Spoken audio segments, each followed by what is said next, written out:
The day the asteroid crashed into the heart of the European continent, humanity collectively held its breath, unaware that this event would mark the beginning of the most devastating alien invasion in Earth's history. Scientists initially labeled it as just another space rock, but deep within its fractured core lay dormant the seeds of an advanced civilization known as the Xelons. These beings, with their translucent exoskeletons and neural interfaces that pulsed with an eerie blue light, emerged from their cosmic cocoons with calculated precision, unleashing destruction unlike anything our military strategists had ever encountered. Their combat training was evidently superior, their weapon systems operating on principles that seemed to bend the very laws of physics, and their tactical advantage became immediately apparent as they established their first outpost. Among the ruins of what was once a thriving French village, the destruction they wreaked was methodical, almost surgical in its execution, as if they were merely following a predetermined script for conquest. The Xelons' advanced technology quickly rendered our most sophisticated defense systems obsolete. Jets fell from the sky as invisible energy fields disrupted their electronics. Tanks were reduced to molten metal within seconds by weapons that seemed to manipulate gravity itself. And soldiers on the ground reported an unsettling phenomenon. The aliens appeared to anticipate their movements before they even executed them. Dr. Conrad, the foremost xenobiologist brought in by the United Nations Emergency Council, proposed a chilling theory. These creatures possessed a form of collective intelligence, a hive mind that allowed them to process information and adapt their warfare tactics with frightening efficiency. It's as if they're all extensions of a single organism, he explained during an emergency briefing at the Pentagon, his voice steady despite the implication of his words. Every encounter with our forces is a learning experience for their entire species. The resilience of human military forces proved insufficient against such an adversary, and within months, major European capitals had fallen under Xelon control. Paris became the symbol of humanity's desperate struggle, its iconic landmarks now serving as grim backdrops for the most violent confrontations. The Louvre Museum, once home to humanity's greatest artistic achievements, was transformed into the aliens' central command center, its subterranean levels housing something the resistance fighters referred to in hushed tones as Omega, believed to be the aliens' most precious resource. Resistance cells formed in the catacombs beneath the city, where survivors planned daring raids and gathered crucial intelligence about the invaders. Helena Stark, a former Olympic biathlete turned resistance fighter, emerged as one of the most effective human operatives. Her exceptional marksmanship and uncanny ability to predict Xelon patrol patterns, making her a legend among the survivors. They may have their hive mind, she once remarked after successfully sabotaging a Xelon communications array, but we have something they'll never understand, human ingenuity born from desperation. By the third year of the invasion, the situation had grown even more dire. The Xelons had established a time reset protocol that allowed them to reverse tactical failures, though the mechanism remained a mystery to human scientists.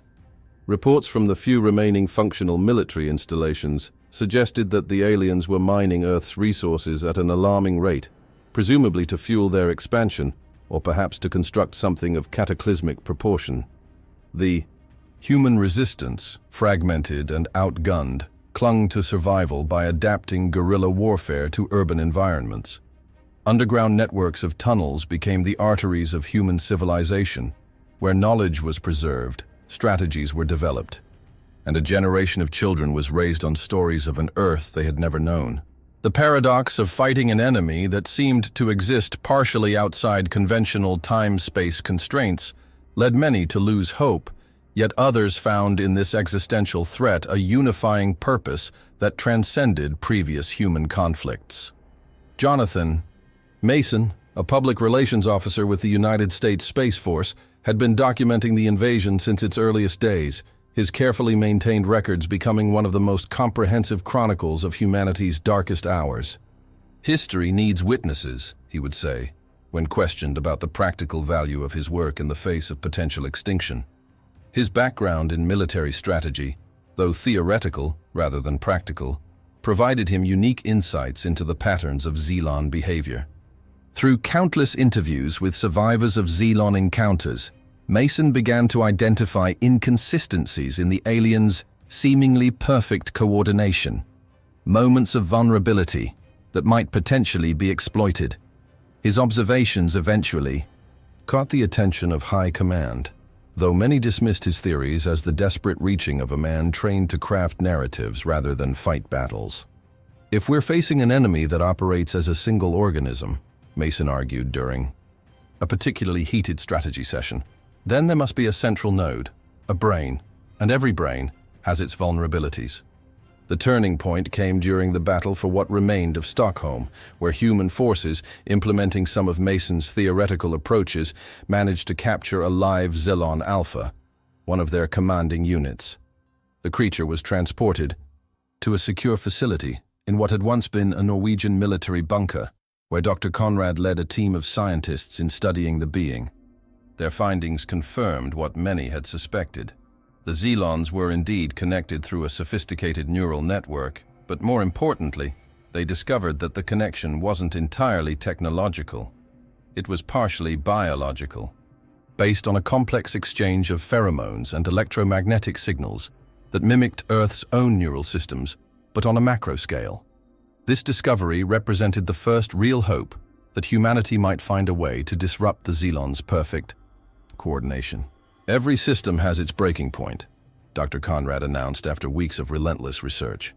Their greatest strength, this collective consciousness, may also be their most exploitable weakness. As the 5th year of the invasion approached, humanity stood on the precipice of either breakthrough or final defeat.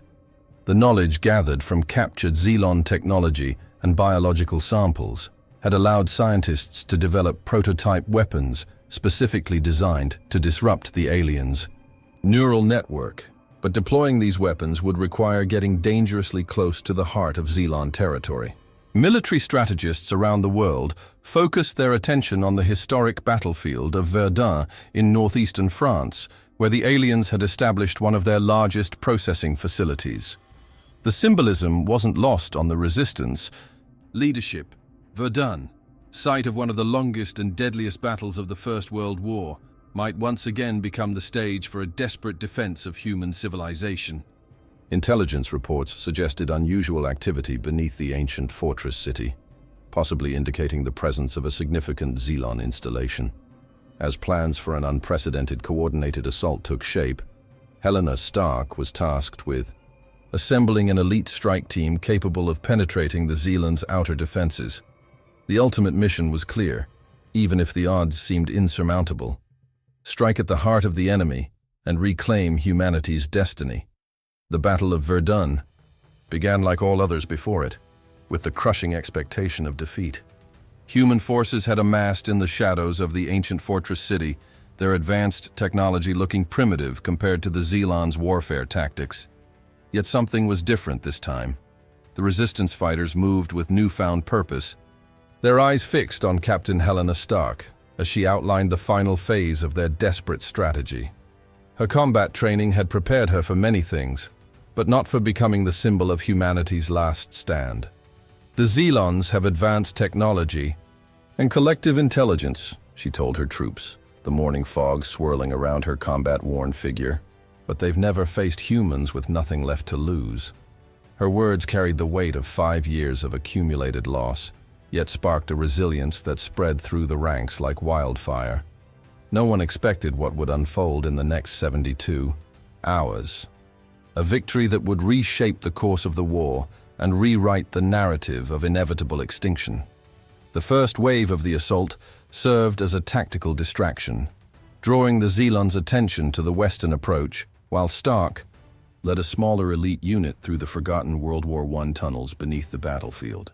These narrow passages, saturated with the echoes of a previous generation's sacrifice, provided the perfect cover for their approach. The Xelons' collective intelligence, for all its computational power, had a weakness. It prioritized current data over historical context, leaving these century-old pathways virtually unmonitored. Stark's knowledge of military strategy, combined with her uncanny instinct for predicting enemy movements, allowed her team to emerge directly beneath one of the aliens' primary command nodes. The destruction they wrought in those first chaotic minutes created a cascade effect through the Xenon ranks, a momentary disruption in their neural network that the main human force exploited with devastating efficiency. "It's working!" came the excited transmission from the front line. "They're acting independently. No coordination." For the first time, the aliens seemed confused, their perfect synchronization shattered by the tactical advantage Stark had created. What followed was nothing short of extraordinary. Helena Stark, armed with experimental weapons designed by Dr. Conrad to disrupt the Xelon's neural pathways, cut through their ranks with terrifying precision. Camera drones captured her leaping from one alien form to another, her combat knife finding the exact neural junction point on each exoskeleton, causing the creatures to collapse in disoriented heaps. The footage, later broadcast to resistance outposts worldwide, showed her facing down a Xelon Alpha, one of their commanding units standing nearly 12 feet tall, armed with nothing but a depleted plasma rifle and her combat knife. "For Earth," she whispered, the words barely audible on the recording, before she executed a series of movements so fluid they seemed choreographed, ending with the Alpha's neural core impaled on her blade. The massive creature's collapse sent shockwaves through the Xelon ranks, creating a ripple effect in their collective consciousness that disrupted their entire battle formation. The time reset technology that had previously given the Xelons their paradoxical advantage seemed to falter in the face of Stark's assault. Survivors reported seeing aliens attempting to activate their temporal field generators, only to have the devices malfunction explosively. Dr. Conrad would later theorize that Stark's systematic targeting of their command units had damaged some fundamental aspect of their time manipulation capabilities. "It's as if she instinctively understood their weakness," he noted in his analysis of the battle. "She didn't just kill them. She severed their connection to whatever central intelligence coordinates their actions." By nightfall, human forces had secured the central fortress of Verdun, establishing the first permanent human outpost in territory, previously thought irretrievably lost to the alien invasion. The destruction of Xelon infrastructure was comprehensive, with resistance engineers already working to repurpose captured alien technology for human use. Helena Stark emerged from the battle transformed, not just by victory, but by something deeper that few could articulate. The analytical precision with which she had dispatched hundreds of Xelons seemed beyond human capability, as if she possessed some innate understanding of their physiology and tactical patterns. Soldiers who fought alongside her described moments when she appeared to anticipate Xelon movements seconds before they occurred, positioning herself exactly where she needed to be to neutralize their most dangerous weapons. When questioned about her methods, Stark offered only a cryptic response. "I've seen them before. I've seen all of this before."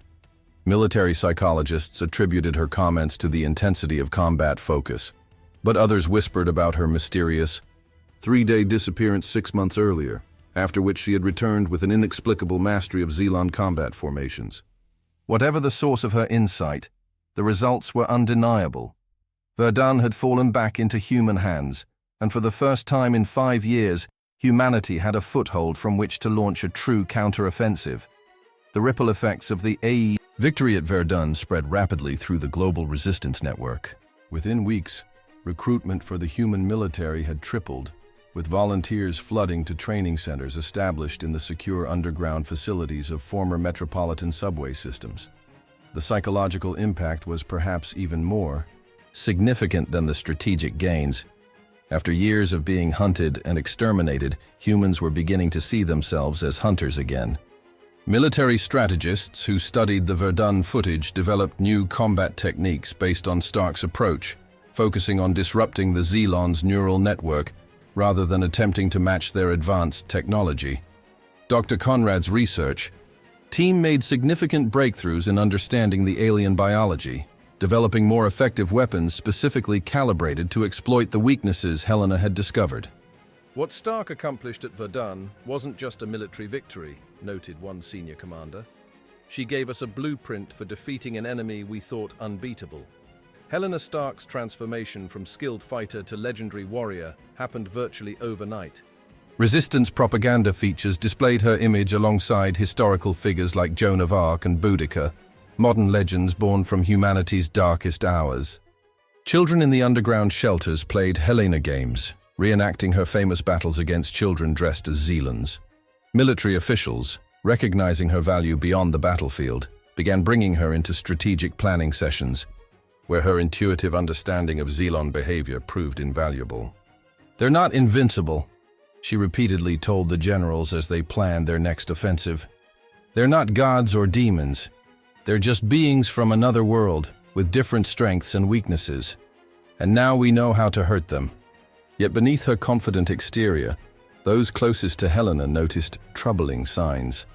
Nightmares that left her screaming about time running out, and moments when she would stare into space, muttering calculations and coordinates that seemed to reference battles not yet fought. Something was happening to humanity's greatest hero, something connected to the destiny of the war itself, and perhaps to the mysterious Omega facility that intelligence reports placed beneath the occupied Louvre Museum in Paris. Colonel Jonathan Mason sat in his underground office beneath what remained of London, surrounded by holographic projections displaying Helena Stark's triumph at Verdun. As the head of strategic communications for the Allied resistance, he had transformed the footage into the most powerful propaganda tool in the 5-year war against the Zealons. The advanced technology captured from fallen alien scouts had been repurposed to broadcast Stark's victory across every remaining human settlement, from the underwater habitats beneath the Mediterranean to the mountain fortresses of the Himalayas. "She's giving us something we haven't had since the invasion began," he explained to his team as they prepared the latest transmission. "Hope isn't just an emotion, it's a strategic resource." Mason had never fired a weapon in combat, had never faced the glowing eyes of a Zealon Alpha bearing down on his position. Yet his understanding of human psychology had proven almost as valuable as Stark's battlefield prowess. His military strategy briefings, though theoretical, had shaped resistance tactics in ways few appreciated. The summons to high command came without warning, interrupting Mason's analysis of Zealon communication patterns. The underground transit system, a marvel of survival engineering that connected the remaining resistance hubs, delivered him to the central chamber within hours. There, surrounded by the grim faces of military leaders who bore the scars of countless failed offensives, Mason felt immediately out of place. General Winters, her face half rebuilt with cybernetic implants after a Zealon attack in Madrid, fixed him with an unwavering stare. "Colonel Mason, your propaganda work has been exceptional, but we're reassigning you effective immediately." The words hung in the recycled air of the command center as Mason processed their meaning. "The Paris offensive needs every capable officer. And your background in theoretical warfare tactics makes you uniquely qualified for a special assignment." The destruction of the holographic battle plans revealed the truth beneath the carefully chosen words. They were desperate, scraping the bottom of their officer corps, and even a public relations specialist with no combat training now qualified as capable. The training regimen they subjected him to was brutal by design, a concentrated version of the program that typically took months compressed into 14 grueling days. Mason's body, accustomed to the comfortable confines of a communications center, rebelled against the punishing physical demands. His instructors, veterans of the destruction of Berlin and the fall of Rome, showed no mercy as they forced him through simulated combat scenarios against holographic Zealons. "You analyze their warfare tactics in your reports," sneered one scarred sergeant as Mason collapsed after his 5th consecutive failure. "Let's see you apply that knowledge when they're tearing through your squad." The paradox of his situation wasn't lost on Mason. He had studied every aspect of this alien invasion, had interviewed hundreds of survivors, had crafted narratives of human resilience, yet he had always been the observer, never the participant. Now, approaching his 40th birthday, he found himself preparing to join the front lines of humanity's most ambitious counteroffensive since the war began. The night before deployment, Mason attempted to escape. The decision wasn't made in a moment of panic, but calculated with the same analytical precision he brought to his propaganda work. He had studied the patrol schedules, identified a maintenance tunnel that connected to an abandoned subway line, and packed only essential survival gear. His plan might have succeeded if not for the enhanced security measures implemented specifically because of his attempted desertion. They anticipated my move, he realized as the guards surrounded him, their expressions revealing not anger, but the weary resignation of men who had seen this desperate act too many times before. The military tribunal was brief. The sentence, severe, demotion to lieutenant and immediate reassignment to the first wave of the Paris offensive. General Winters delivered the verdict personally, her cybernetic eye scanning his vital signs as she spoke. This isn't punishment, Mason. It's necessity. We need your mind on the battlefield, not hiding in some communications bunker.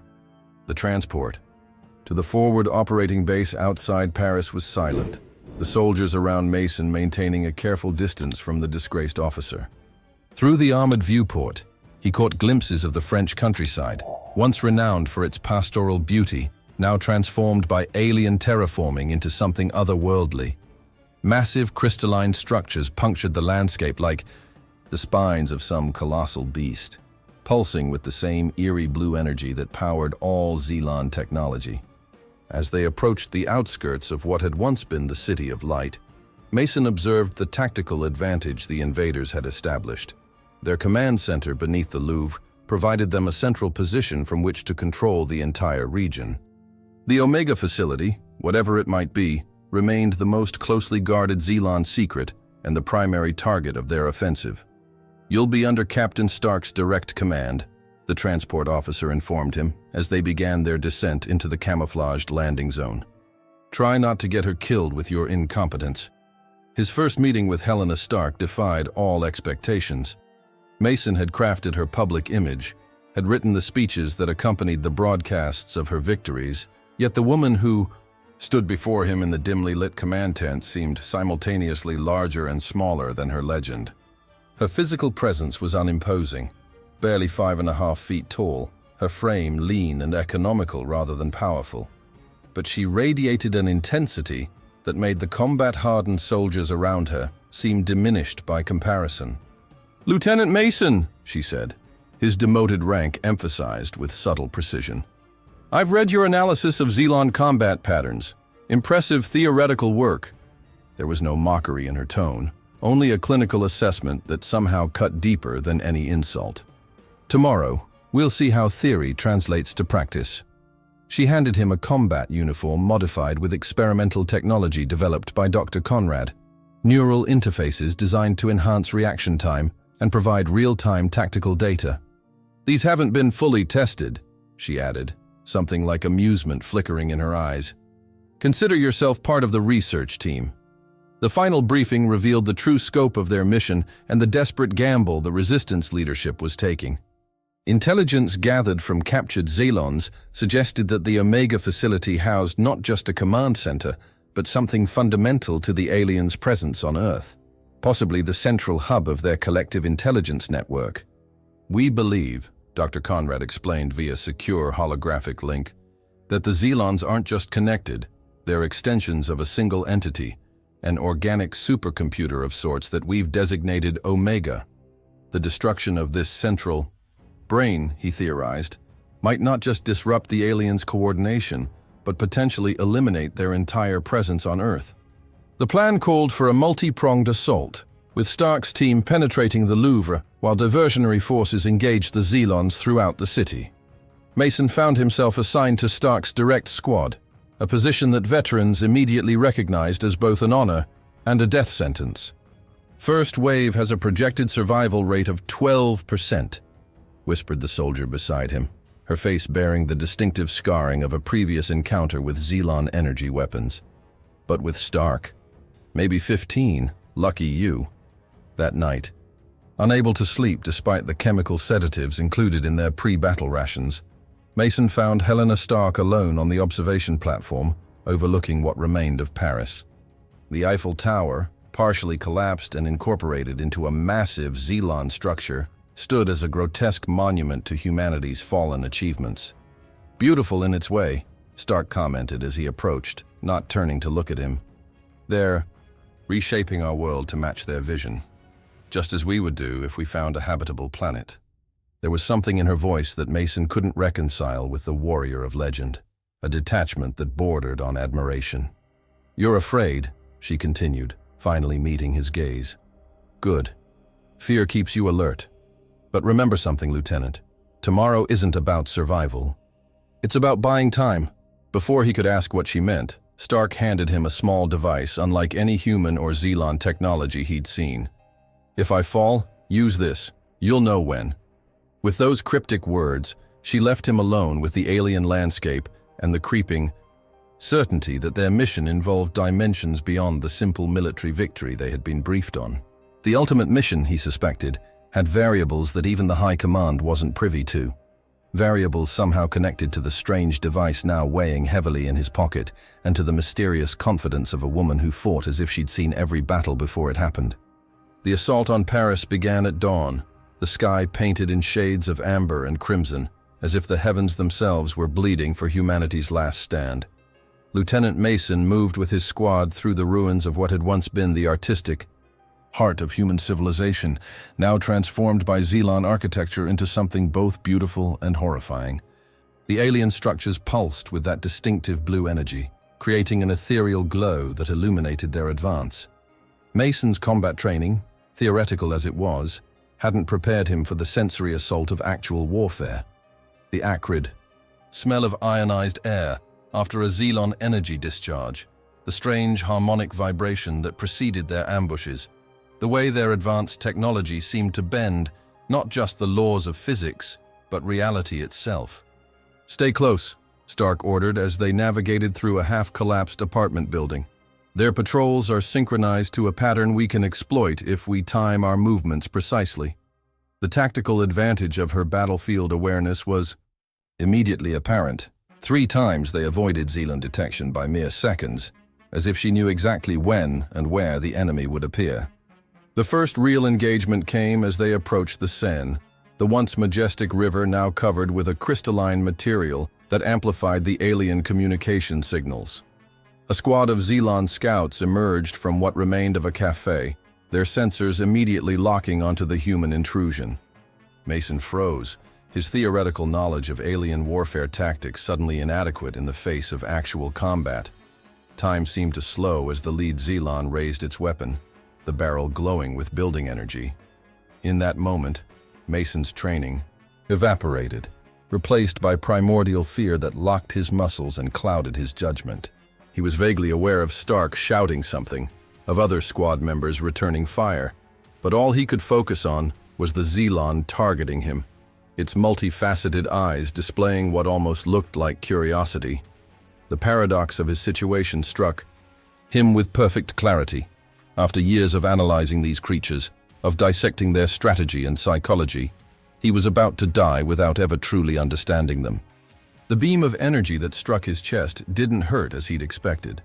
Instead, it created an odd sensation of displacement, as if his consciousness was being pulled slightly out of alignment with his physical form. The destruction of his body happened in stages that his mind somehow remained present to witness. The Xenon weapon didn't simply damage tissue. It seemed to rewrite the fundamental structure of matter itself. Mason watched with detached fascination as his chest cavity opened, revealing organs already transforming into something crystalline and foreign.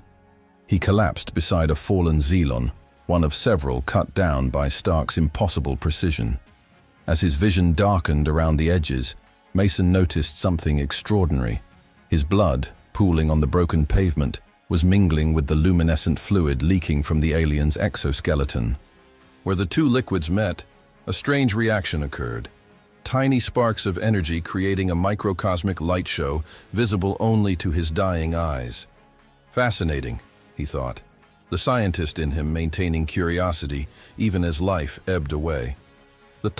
Last thing Mason registered was Captain Stark kneeling beside him, her expression not one of sorrow or concern, but of grim satisfaction. "Remember?" she whispered, though he couldn't be certain if she actually spoke, or if his oxygen-starved brain was creating hallucinations. "This is just the beginning." Mason awoke with a gasp, his hands instinctively clawing at his chest where the Xenon weapon had opened him up. But there was no wound, no crystalline transformation of his internal organs, only the rough fabric of a standard issue resistance uniform. Disoriented, he took in his surroundings. Not the blood-soaked streets of Paris, but the austere confines of the forward operating base's barracks. For one wild moment, he thought the entire assault had been a vivid dream, perhaps an anxiety response to his impending combat debut. That theory collapsed when he checked his tactical display and saw the date, February 15th, 2137, the day before the Paris offensive. Impossible, he remembered dying. He remembered the sensation of his blood mixing with that of the Xenon Alpha. He remembered Stark's cryptic final words. With growing horror and confusion, Mason realized he was somehow experiencing the day before his death. Every detail precisely as he recalled it. The survival instinct that had failed him in combat now kicked into overdrive. He needed answers, and there was only one person who might provide them. Finding Helena Stark proved surprisingly easy, almost as if she were expecting him. She stood in the tactical planning room, studying holographic projections of their planned assault routes, her expression revealing nothing when he burst in. "You died," she said without preamble, her tone matter of fact. "And now you're back. The time reset has claimed you." Mason stared at her, struggling to process what she was saying, the implications too vast to immediately comprehend. "How do you know?" he finally managed, the question encompassing far more than he could articulate. "Because I've seen it before," she replied, deactivating the holographic display with a casual gesture. "Because I lived it myself. The Xelon blood, it does something to our temporal perception when it mixes with ours under the right circumstances. Creates a loop, anchored to a specific point in time." The casual way she explained this reality-shattering phenomenon only added to Mason's disorientation. "You knew I would die tomorrow," he accused, anger rising through his confusion. "You knew, and you sent me anyway." Her smile contained no warmth, only a predator's assessment of potential. "I didn't just know you would die, Lieutenant. I required it. The full briefing took hours, conducted in a secured room using technology that Stark assured him would prevent any Xelon surveillance.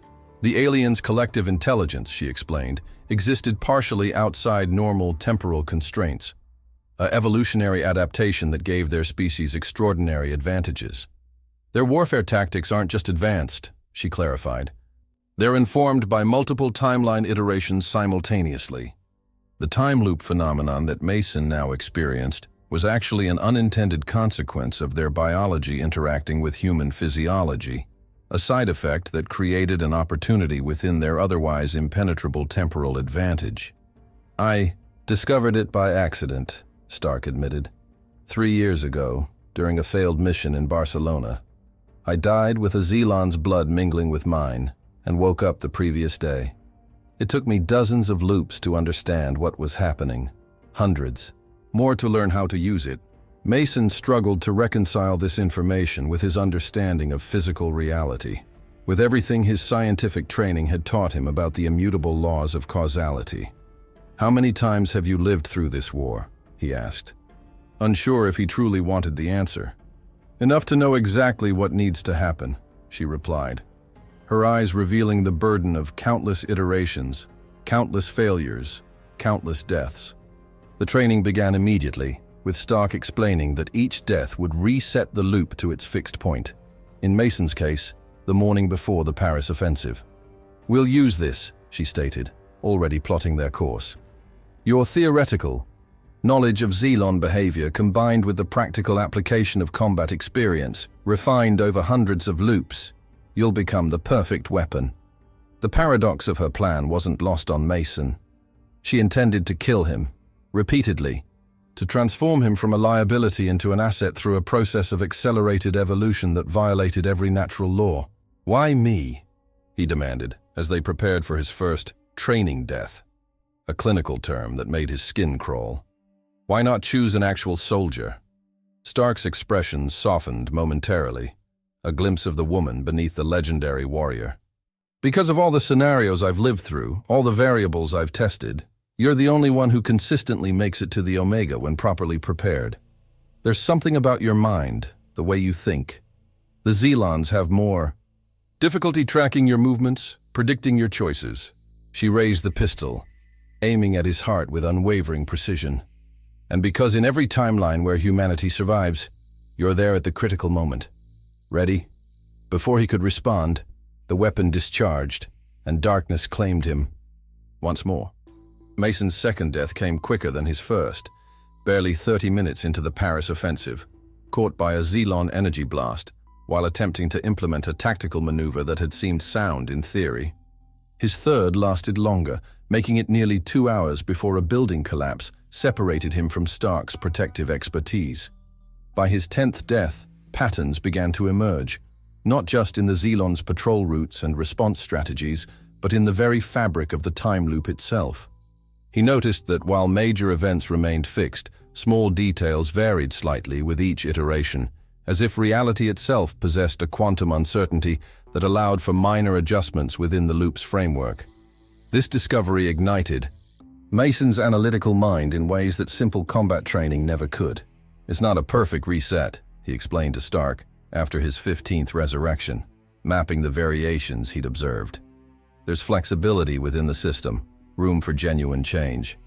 Her smile contained a hint of pride this time, as if he were a student, finally grasping a difficult concept. "Now you're beginning to understand," she said. "The Xelons don't control time. They surf its currents. And so can we." The 20th loop brought a breakthrough. Rather than focusing solely on combat techniques, Mason began applying his analytical skills to the loop itself, identifying decision points where small changes created cascading effects through the timeline. He mapped patrol patterns across multiple iterations, noting how slight alterations in their approach could dramatically change encounter outcomes. His military strategy background, once theoretical, now informed by practical experience refined through multiple lives, allowed him to see the battlefield as a system of interconnected variables rather than a series of discrete engagements. "We've been thinking about this wrong," he told Stark as they prepared for yet another assault. "It's not about surviving longer each time. It's about changing the probability matrix entirely." For the first time, he saw genuine surprise in her eyes, followed by something that might have been hope. "Show me," she said simply. And he did, implementing a counterintuitive approach that avoided 3 major conflict points they'd previously considered unavoidable. They made it further than ever before, reaching the outer perimeter of the Louvre complex before a Xelon Alpha finally cornered them. As Mason felt the familiar sensation of death approaching, he caught Stark's gaze. "Next time," he promised, no longer fearing the darkness, but seeing it as merely a transition, another step in the strange evolution that was reshaping him into something beyond his original limitations. By the 50th iteration of the loop, Lieutenant Jonathan Mason had died in almost every conceivable way a human could perish in combat. He'd been disintegrated by Xelon energy weapons, crushed beneath falling structures, impaled by crystalline shrapnel, and even sacrificed by his own hand when capture seemed inevitable. Each death brought the same result.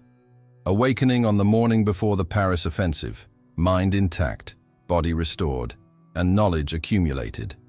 The psychological toll should have been devastating, yet Mason found himself adapting to this extraordinary circumstance with surprising resilience.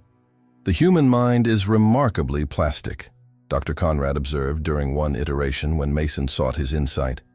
"Your temporal situation has triggered adaptations we barely understand."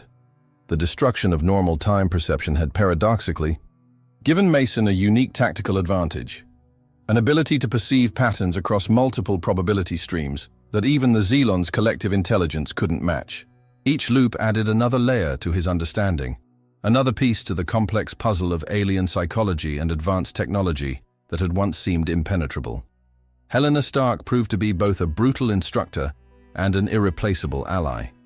Her own experiences with the time reset had hardened her beyond normal human limits, transforming her into something that straddled the boundary between human intuition and machine precision. "You're still thinking linearly," she criticized after Mason's 73rd death, this one resulting from a miscalculation of Xelon response times near the Seine. Their collective intelligence doesn't just coordinate their actions in space, it coordinates them across potential timelines. You need to think horizontally, not vertically. The warfare tactics she taught him defied conventional military strategy, incorporating elements of quantum probability and psychological warfare that exploited the aliens' hive mind as both strength and vulnerability. Mason learned to create what Stark called temporal confusion points, actions so unpredictable they temporarily disrupted the Xelon's ability to calculate optimal responses. "They're running simulations constantly," she explained, modeling every possible human action. "Your job is to be the variable they can't solve for." The 100th loop marked a significant breakthrough. Mason had been meticulously documenting each iteration, creating an intricate map of Xelon patrol patterns, response triggers, and communication nodes throughout Paris. What emerged wasn't just a tactical blueprint, but a revelation about the fundamental nature of their enemy. "They're not just connected," he explained to Stark as they prepared for yet another assault. "They're synchronized to something, a central heartbeat that pulses at regular intervals." He had noticed microsecond hesitations in Xelon reactions that corresponded to specific time signatures, barely perceptible delays that occurred when their collective intelligence refreshed its tactical assessment. "If we time our movements precisely between these pulses, we create a blind spot in their awareness." Stark's expression shifted from skepticism to carefully measured hope as Mason outlined his theory. "You're suggesting we can move between the moments of their perception, like slipping between frames of a film?" Mason nodded, feeling the weight of potential victory for the first time. "Exactly. They don't see continuous time. They sample it. And between those samples, we can exist without being calculated into their response matrix." Implementing this paradox in combat required precision beyond normal human capability, but the loop provided the perfect training ground. Mason died 17 more times, refining his approach, each iteration bringing him closer to perfect synchronization with the gaps in Xelon perception. By the 118th loop, he could move through their defense grids almost untouched, his actions timed to the microsecond pulses of their collective consciousness. The advanced technology they derived from captured Xelon equipment helped, particularly the neural interfaces that allowed Mason to perceive time at an accelerated rate during critical moments. "It's not that I'm faster than them," he explained to a skeptical resistance commander during one iteration. "It's that I'm moving in the spaces they don't perceive." Stark watched his evolution with something approaching satisfaction, as if witnessing the fulfillment of a long-held hypothesis. "You're becoming what we need," she told him, after a particularly successful run that brought them within 100 meters of the Louvre's substructure. "Not just a soldier, but something they've never encountered. A human who thinks beyond linear time." The dreams began around the 150th loop, vivid, disorienting visions that persisted. Across iterations, Mason found himself perceiving strange geometries and multidimensional spaces that his waking mind couldn't properly comprehend. At their center always waited the same image, a massive crystalline structure pulsing with familiar blue energy, but organized in patterns more complex than anything he'd seen in Xelon technology. "The Omega," Stark confirmed when he described these dreams. "Your consciousness is beginning to resonate with it across probability space." The implications were both fascinating and terrifying. His repeated exposure to the time reset phenomenon was fundamentally altering his perception, allowing him to sense aspects of reality normally hidden from human awareness. Dr. Conrad theorized that Mason was developing a form of temporal synchronicity with the Xelon collective intelligence, an unintended side effect that might prove their greatest tactical advantage. "You're not just learning to fight them," the scientist observed. "You're learning to perceive reality as they do." The 200th loop brought them closer to the Omega than ever before, deep beneath the Louvre, through crystalline corridors that seemed to defy Euclidean geometry. Mason moved with the confidence of a man who had died too many times to fear death, his combat training now supplemented by an almost supernatural awareness of Xelon movements before they occurred. The destruction they left in their wake created cascading failures through the alien network, momentarily disorienting their collective intelligence enough to create openings for the main human assault above. They reached a massive chamber housing what appeared to be a pulsing crystalline brain, its surface etched with patterns identical to those in Mason's dreams. "We made it," Stark breathed, genuine surprise coloring her voice. After all this time, their victory was short-lived. A Xelon Alpha, larger and more evolved than any they'd encountered, emerged from a hidden chamber, its form suggesting a deeper connection to the Omega structure. The ensuing battle was brief and devastating, even with their enhanced combat skills. They were outmatched. As Mason felt life ebbing away once more, the Alpha bent over him, its multifaceted eyes studying him with unmistakable recognition. "You persist," it communicated directly into his mind, the first actual contact he'd experienced with Xelon consciousness. Fascinating. The revelation came during the 227th loop. Mason had been experimenting with different approaches to the final chamber, varying his tactics in ways designed to provoke different responses from the Guardian Alpha. It was during a particularly desperate attempt, when he deliberately allowed himself to be captured rather than killed, that the Xelon communicated with him again. "You exist across iteration boundaries," the creature observed, as Mason struggled against energy restraints. An unexpected adaptation. What followed was not interrogation, but something more profound. A direct neural interface, as the Xelon attempted to understand the anomaly Mason represented. The connection was excruciating, flooding his mind with alien concepts and mathematical structures beyond human comprehension. But it also granted him momentary access to the collective intelligence that coordinated the invasion. In that fraction of a second before his brain was overwhelmed, Mason glimpsed the truth. The Omega wasn't just a command center, but a temporal anchor point, the mechanism that allowed the Xelons to maintain their advantage across probability streams. "They're not invaders," he gasped to Stark after awakening in yet another loop, his mind still reeling from the contact. "They're colonists displaced from their own timeline, using the Omega to stabilize their existence in ours." The military strategy implications of this discovery transformed their approach entirely. If the Omega was indeed a temporal anchor, rather than merely a communications hub, its destruction wouldn't just disrupt the Xelons' coordination, it might remove them from this timeline altogether. "We're not fighting a conventional war," Mason explained during the tactical briefing of his 250th loop. "We're fighting for ontological priority, for which species' version of reality becomes dominant." The Resistance commanders listened with varying degrees of comprehension as he outlined a plan that incorporated elements of quantum mechanics, temporal physics, and good old-fashioned explosive destruction. "The Omega maintains a field that allows them to exist partially outside our normal causality," he continued, the words inadequate to convey concepts he now understood more intuitively than intellectually.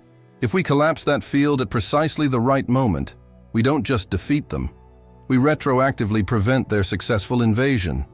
The skepticism was palpable until Helena Stark, her authority unquestioned after countless battlefield victories, stepped forward. "I've seen enough to believe him," she stated simply. "The collective intelligence of our enemy gives them their strength, but it's also their vulnerability. And Mason has learned to exploit it in ways even they haven't anticipated." As the briefing concluded, she caught his eye across the tactical display, a silent acknowledgement passing between two humans who had transcended normal human experience through their shared temporal ordeal. "Tomorrow," she promised, "we end this one way or another." The 300th iteration of the time loop began differently than all those before it. Instead of allowing events to unfold according to their established pattern, Mason sought out Helena Stark immediately after awakening, bypassing the usual military protocols and security checks with an ease born from hundreds of repetitions.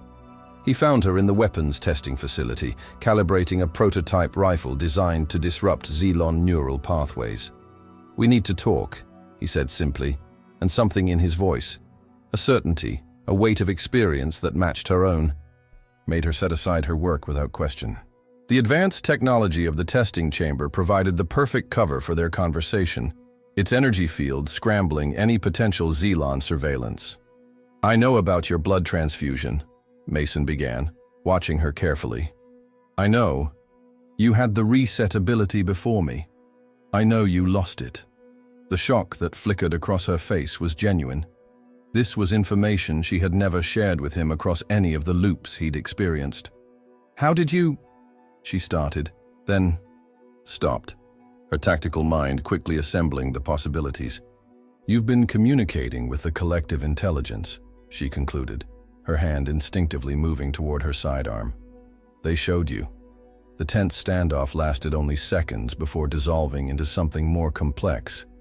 A recognition between two humans who had both experienced the destruction of conventional reality.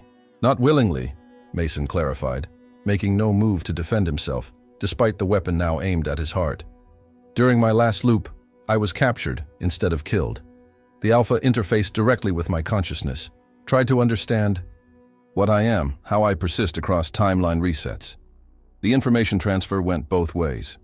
Stark's expression shifted from suspicion to genuine curiosity, the scientific mind that complemented her combat skills engaging with this new variable. What else did you learn? She asked, lowering her weapon slightly but not holstering it. That you're not telling me everything, Mason replied, taking a calculated risk based on patterns he'd observed across hundreds of interactions. About the Omega, about your own experiences with the loop, about what happens if we succeed. For a long moment, Stark remained silent, her tactical advantage in their relationship suddenly balanced by Mason's accumulated knowledge. You're right, she finally admitted, setting the prototype weapon aside. It's time we formed a real alliance. The facility's secure bunker became their sanctuary for the next 12 hours, as Stark revealed the full extent of her experience with the time reset phenomenon. It began 7 years ago for me, she explained, her voice steady despite the weight of what she described. During a reconnaissance mission to what we thought was a minor Xenon outpost in Barcelona. The paradox of her timeline made Mason's head spin. She had been caught in her own loop, long before the events he was experiencing, living through countless iterations of the war years before their current position. I spent what felt like decades perfecting my combat training, learning their patterns, working my way closer to understanding what they really are. The loss of her ability had come 3 years into her personal odyssey, when severe injuries during a particularly successful mission had required emergency surgery and blood transfusions. The moment another human's blood entered my system, the connection broke, she explained. I completed that loop normally, never resetting again, until I saw you experience the same phenomenon during our first assault on Paris. Her sacrifice had been calculated, giving up her temporal advantage to preserve critical knowledge that allowed the resistance to achieve their first real victory at Verdun. The military strategy implications of their combined knowledge created possibilities neither had fully considered alone. If your theory about the Omega is correct, Stark reasoned as they mapped out approach vectors on the secure tactical display, then we're not just fighting to destroy their command center. We're fighting to collapse their temporal foothold in our reality. Mason nodded, adding annotations to the holographic model of the Louvre's substructure based on details gleaned from hundreds of failed attempts.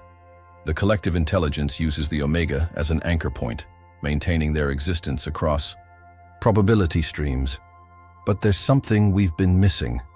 He highlighted a section of the structure that had consistently appeared in his dreams, a crystalline chamber adjacent to the main Omega node.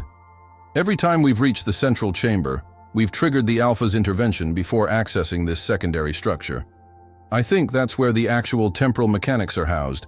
The Omega itself is just the biological component.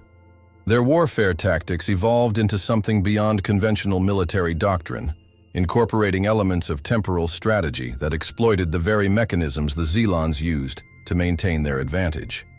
We need to create what I call a probability collapse, Mason explained, struggling to translate concepts he understood intuitively into language Stark could apply tactically. If we time our assault to coincide with one of the synchronization pulses of their collective intelligence, we can momentarily disrupt their temporal coherence. The destruction this would cause wouldn't just be physical, but ontological. A cascading failure through the very fabric of the Xelon's existence in Earth's timeline. Stark absorbed this information with the focus of a lifelong warrior presented with a new weapon of unprecedented power. So we're not just killing them, she clarified. We're erasing them from our reality entirely. The implication hung between them. A solution that went beyond victory to something more absolute. Yes, Mason confirmed, but the risk is proportional. If we miscalculate, we could be erased just as completely. The training regimen they developed together pushed beyond anything Mason had experienced in previous loops. With Stark now fully invested in his development rather than merely using him as a tactical asset, they explored the outer limits of what his time loop advantage could accomplish. Don't think of death as failure, she instructed, as they prepared for another high-risk simulation. Think of it as data collection. Her combat training methods were brutal but effective, combining her years of battlefield experience with his evolving understanding of Xenon perception. They developed techniques specifically designed to exploit the gaps in alien awareness, movements timed to the microsecond pulses of their collective consciousness. They sample reality, Mason explained, during a rare break in their intensive preparation. They don't perceive continuous time the way we do. If we move precisely between their perception frames, we create blind spots they can't calculate into their response matrix. The paradox of their situation wasn't lost on either of them. They were evolving human combat capabilities beyond what should be possible, using the very mechanism of their enemy's advantage against them. The emotional toll of their shared experience created a connection between Mason and Stark that transcended conventional relationships. Having both existed outside normal temporal constraints, they shared a perspective that no other humans could comprehend.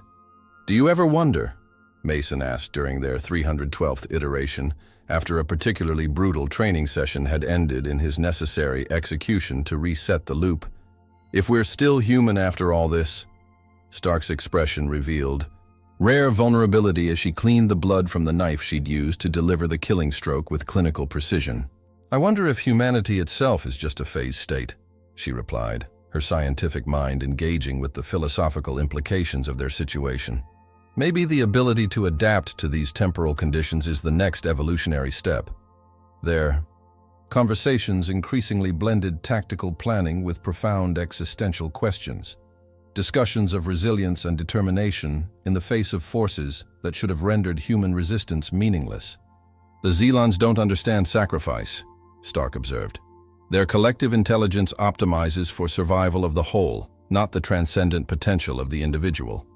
That's our tactical advantage. We can conceive a victory that outlives us." On the eve of their 320th attempt at reaching the Omega, Mason and Stark finalized a plan that incorporated everything they had learned across their combined experiences. The approach vectors were calculated to exploit known blind spots in Xelon perception, their timing synchronized to the pulse frequencies of the alien neural network. The advanced technology they would deploy had been refined through countless iterations, each failure contributing critical data that improved their next attempt. "If this works," Mason noted as they reviewed the final tactical projections, "neither of us may remember any of this. Collapsing their temporal foothold could reset our entire timeline to the point before their successful invasion." The implication hung between them, the possibility that their shared experiences, their evolution beyond normal human limitations, might be erased along with the enemy they had sacrificed so much to understand. Stark considered this with the pragmatic acceptance of a warrior who had never expected to survive her mission. "Some victories aren't meant to be remembered," she concluded, her hand briefly touching his in a rare gesture of human connection. "They're meant to create a world where they weren't necessary." As they prepared for what might be their final loop, Mason realized that their alliance had become something neither had anticipated. Not just a tactical partnership, but a shared understanding that transcended the conventional boundaries of human experience. "Tomorrow," he promised as they finalized their preparations, "we end this, one way or another." The training regimen that Helena Stark designed for Mason transcended conventional military preparation, evolving into something that existed at the intersection of combat drilling, scientific experimentation, and metaphysical transformation. Each cycle began with fundamental physical conditioning, building the muscle memory and reflexes necessary to execute the complex maneuvers their plan required. The destruction of Mason's body through repeated deaths and resets had an unexpected side effect.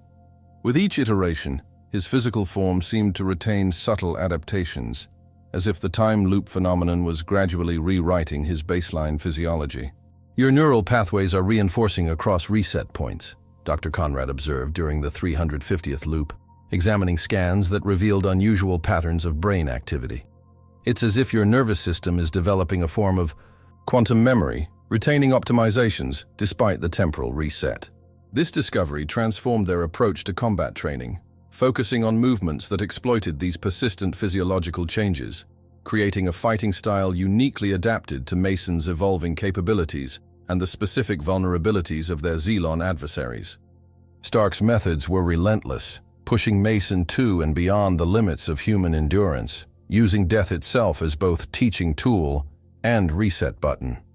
"Again," she would command after executing him with clinical precision, the loop restarting, with Mason's body intact, but his mind carrying the memory of failure.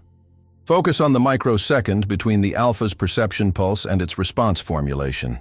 She forced him to practice the same movements hundreds of times, timing his actions to exploit the barely perceptible gaps in Xelon awareness. The advanced technology they had salvaged from previous encounters enabled them to simulate alien response patterns with increasing accuracy, creating training scenarios that mimicked the actual conditions they would face beneath the Louvre. Their warfare tactics operate on principles we're only beginning to understand, Stark explained as Mason practiced techniques designed to disrupt the aliens' collective intelligence.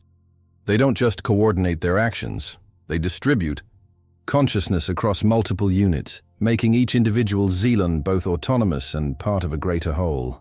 Your movements need to create confusion in that system, exploiting the microsecond delays as information propagates through their network. By the 400th loop, Mason had developed combat capabilities that defied conventional human limitations. His reflexes operated at speeds that approached the theoretical limits of human neurology, his movements optimized through hundreds of iterations to exploit specific weaknesses in Xelon defense patterns.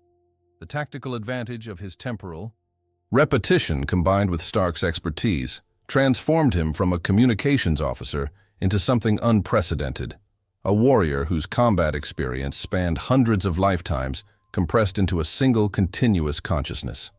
"You're becoming something they can't calculate," Stark observed, after a particularly successful simulation that ended with Mason systematically disabling 5 Xelon alphas using their own neural network against them.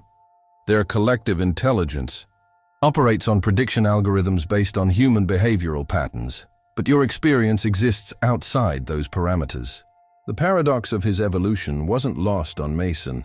To defeat an enemy that had transcended normal existence, he himself had to become something beyond conventional humanity, adapting in ways that might be impossible to reverse even if they succeeded in their ultimate mission. The psychological aspects of their preparation proved equally demanding. Stark recognized that Mason's primary vulnerability wasn't physical, but mental. The human mind wasn't designed to retain memories across hundreds of death experiences without suffering profound disorientation. "Your consciousness needs anchoring," she explained, introducing meditation techniques derived from both ancient traditions and modern neuroscience. "Without a stable core identity, you'll fragment under the cognitive strain." These sessions often proved more challenging than the physical combat training, requiring Mason to construct internal memory architectures that could withstand the disorienting effects of repeated temporal displacement. The survival of his sanity depended on developing a sense of self that transcended individual loops, creating continuity amid endless repetition. "Think of yourself as a wave rather than a particle," Dr. Conrad suggested during one of his consultations. "Your existence persists across iterations as a pattern rather than a fixed point." This conceptual framework helped Mason maintain cohesion as his experience diverged further from normal human perception, his consciousness expanding to encompass perspectives that would have been incomprehensible before his exposure to the time reset phenomenon. Their preparation extended beyond physical and mental conditioning to include deep analysis of Xelon biology and technology. with Mason absorbing everything the Resistance had learned about their adversaries' physiology and capabilities. The collective intelligence that gave the aliens their primary tactical advantage operated through principles that blended organic computing with quantum field manipulation, creating a system that could process information across multiple probability streams simultaneously. "They don't just think faster than us," Mason explained during a briefing with Resistance scientists, translating concepts he now understood intuitively into terms they could comprehend. "They think in more dimensions, perceiving potential future states as clearly as we see the present." This insight informed their approach to the Omega facility, guiding the development of weapons and techniques specifically designed to disrupt this multidimensional awareness. By the 450th loop, Mason could identify the subtle energy signatures that preceded Xenon perception pulses, timing his actions to exploit the brief intervals when their collective consciousness refreshed its probability calculations. "It's like moving between frames of a film," he described to Stark after successfully navigating a particularly challenging simulation. "For a fraction of a second, they're blind, and in that moment, we become ghosts in their perfectly calculated system." The resilience required to endure this endless cycle of death and rebirth was sustained by a singular purpose that grew clearer with each iteration. Mason's original motivation, simple survival, then escape from his predicament, had evolved into something more profound, a determination to end the temporal war definitively, to collapse the Xelon's foothold in Earth's reality, and restore humanity's sovereignty over its own timeline. "This isn't just about winning a battle or even a war," he reflected during the 500th loop, discussing strategy with Stark in the rare quiet moments between training sessions. "It's about reclaiming our future, all possible futures. From an entity that views time itself as territory to be conquered." Stark nodded, her own experiences with the time reset phenomenon having led her to similar conclusions. "The Xelons don't just want Earth's resources or its strategic position," she agreed. "They want our timeline, our causality. They're colonizing our very existence." This shared understanding deepened their alliance, transforming it from a tactical partnership into a profound connection between two humans who had glimpsed realities beyond normal perception and committed themselves to preserving humanity's place within the multidimensional tapestry of possible futures. By the 520th loop, their preparation had reached its theoretical limit. Mason had absorbed everything Stark could teach, had refined his combat techniques through more iterations than any human had right to remember, had developed an intuitive understanding of Xelon perception that approached precognition. "You're ready," she told him after their final simulation, a complete run-through of their planned approach to the Omega facility that ended with Mason reaching the critical chamber for the first time without triggering lethal countermeasures. "The next loop will be our actual attempt." The weight of this declaration hung between them. After hundreds of iterations, hundreds of deaths and rebirths, they had arrived at the threshold of either victory or final failure. The destruction they planned would have consequences beyond conventional warfare, potentially rewriting the very timeline they had experienced. "If we succeed," Mason noted, cleaning the experimental weapons they would carry into battle, "none of this may have happened. The invasion, the war, the loops, all of it might be erased from history." Stark considered this with the equanimity of someone who had long ago accepted the transient nature of experience. "Some victories require their own sacrifice," she replied. "If we succeed, the world won't need heroes like us. And that's exactly as it should be." That night, in the quiet hours before what might be their final mission, Mason reviewed the comprehensive battle plan they had developed across hundreds of iterations. Every step was calibrated to microsecond precision, every movement designed to exploit specific vulnerabilities in Xelon perception and response patterns. The advanced technology they would deploy had been refined through countless failed attempts, each providing crucial data that improved their next approach. Their route through the occupied city was mapped to avoid known patrol configurations, their entry point to the Louvre's substructure calculated to minimize detection probability. Most crucial was the timing of their final assault on the Omega chamber itself, synchronized to coincide with a major pulse in the collective intelligence network that their intel suggested represented a moment of particular vulnerability. As Mason committed these details to memory one final time, he found himself contemplating the strange journey that had transformed him from an analytical observer to an active participant in humanity's most crucial battle. The paradox of his situation struck him with sudden clarity. He had died hundreds of times to reach this point, yet had never truly lived until he found purpose in this endless cycle of death and rebirth. Tomorrow, that cycle would end one way or another. Either they would succeed in collapsing the Xelon's temporal foothold, potentially erasing their shared experiences from reality itself, or they would fail in a way that even the time loop couldn't reset. One more death, he whispered to himself as exhaustion finally claimed him. One more resurrection, and then whatever comes next. The 550th loop began with a deviation from their established pattern. Rather than proceeding directly with their assault preparation, Mason convinced Stark that one crucial variable remained unexplored: the true nature of the Omega itself. "We're planning to destroy something we fundamentally don't understand," he argued, as they reviewed their tactical approach. "That's not just dangerous, it's potentially catastrophic."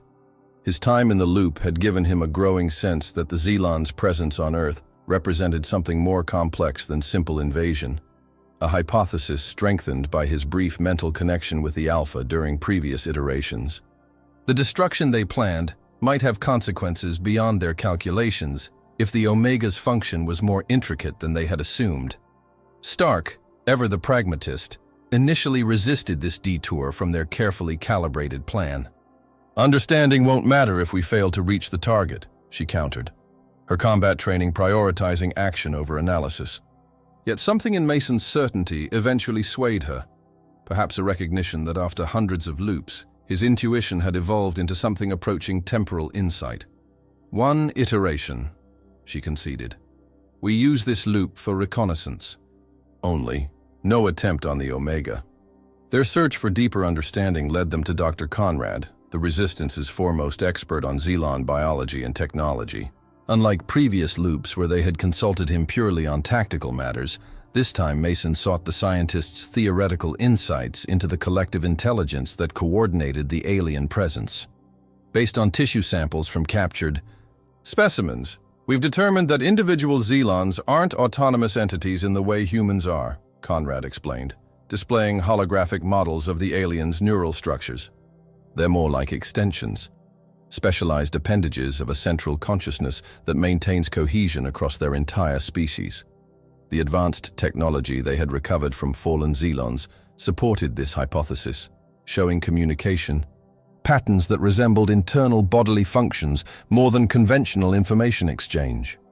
"It's not that they're sharing data," Conrad continued, his excitement at discussing pure theory rather than combat applications evident. "It's that they're sharing consciousness itself, distributed across physically distinct units, but operating as a unified system." This model explained the Xelons' perfect tactical coordination, their ability to adapt almost instantaneously to human countermeasures, and their apparent ability to anticipate attacks before they occurred. The Omega, Conrad theorized, wasn't merely a command center, but the biological core of this distributed consciousness, the actual brain of which individual Xelons were merely sensory and motor extensions. "Think of it as the central processor in a vast biological computer," he suggested. "Except this processor exists partially outside conventional spacetime, allowing it to perform calculations across multiple probability streams simultaneously.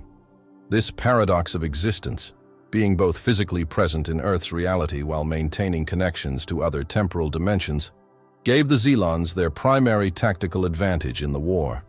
They're not just predicting our moves," Conrad emphasized.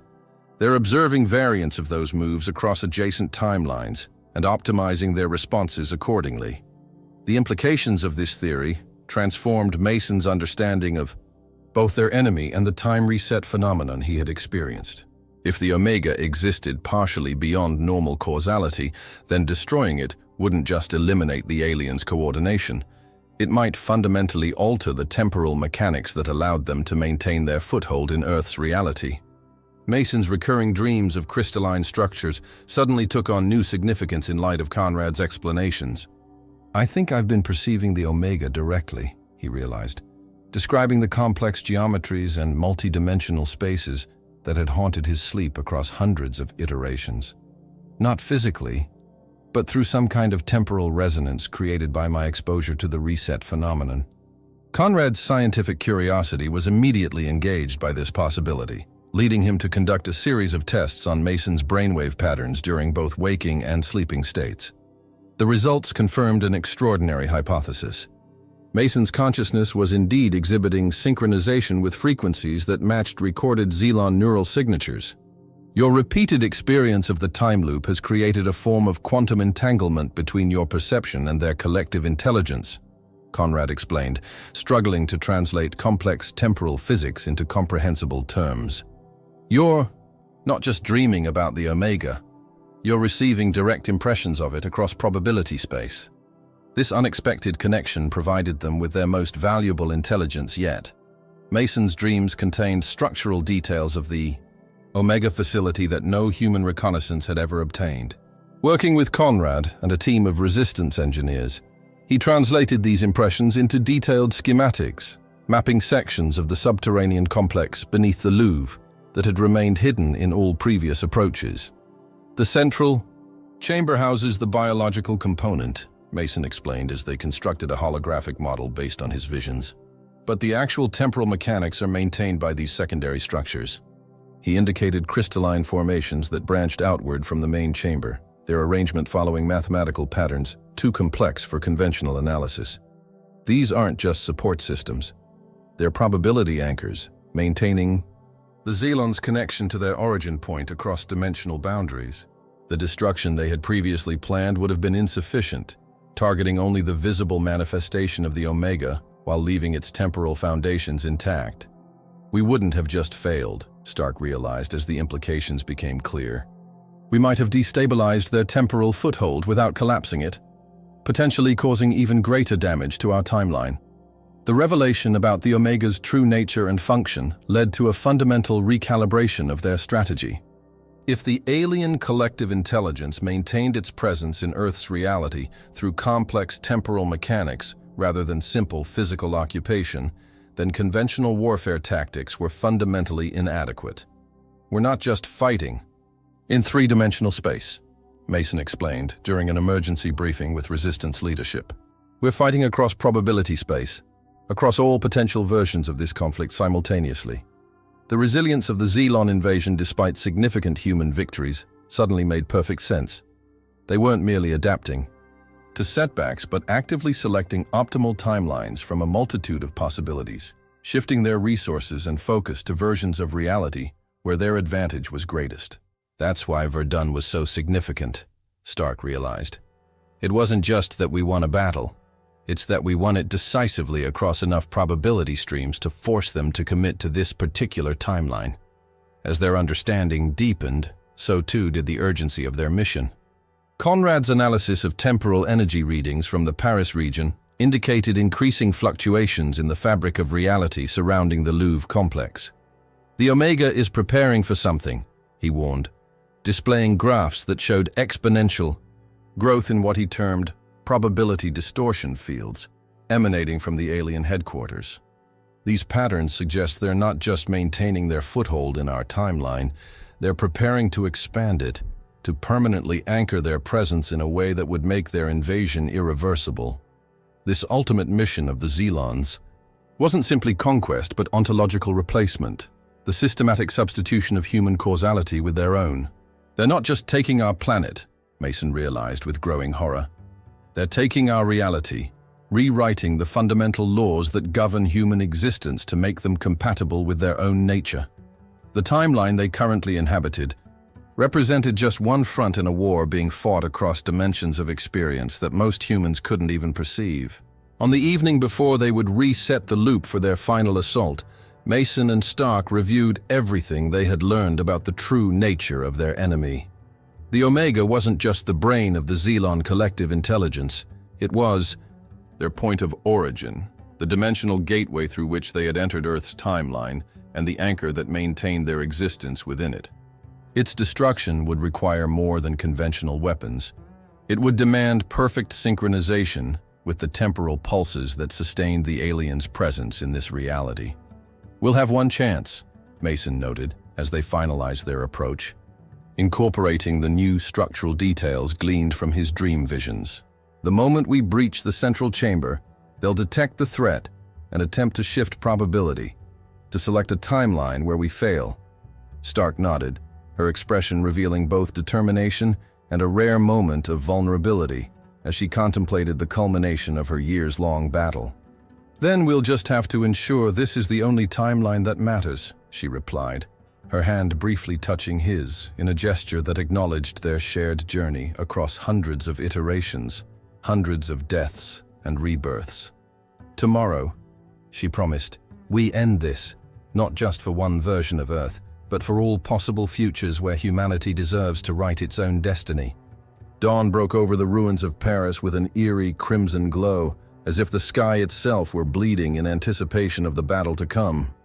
Mason stood on the observation platform of the forward command post, watching as the first rays of sunlight illuminated the twisted landscape of what had once been humanity's cultural heart.